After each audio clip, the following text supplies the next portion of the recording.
Imagine you and your best friends are staring down a massive pile of candy. If one person gets an extra piece, the arguments begin. To keep things fair, you need to make sure everyone gets the exact same amount. That is the specific purpose of division. It is a practical tool built to guarantee fairness in situations exactly like this. In its simplest form, division takes one large total and pulls it apart into smaller, identical groups. On paper, we represent this action with two specific symbols, the standard division sign or the long division bracket. Whenever you need to organize a messy pile of items equally, division is the skill you use to get it done. Let's see how this works with a new set of items. Imagine you start with 15 granola bars. The absolute total number of items before sharing is the dividend. The number of equal groups you need to make is the divisor. Distribute the items one by one into the groups until empty. The final amount in each group is called the quotient.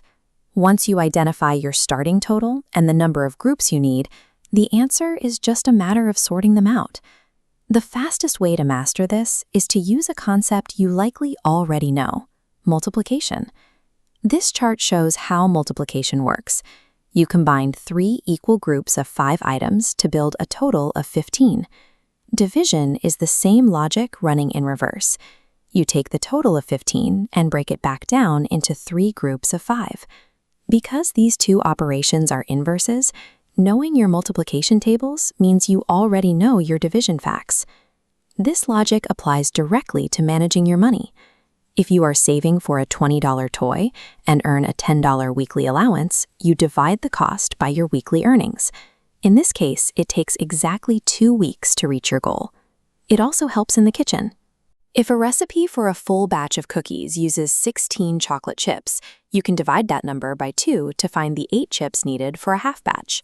Grasping this reverse multiplication logic helps you quickly handle problems involving your money, managing your own time, and measuring your ingredients. Occasionally, you will run into a situation where the numbers don't split perfectly. Take this pile of 17 cookies and 3 plates. You hand them out as usual. Each friend gets 5 cookies, which uses up 15 of your total pile. But because you started with 17, you have 2 cookies remaining that cannot be split into whole pieces among the 3 groups. Mathematically, these leftover items are called the remainder. A remainder is a normal part of math.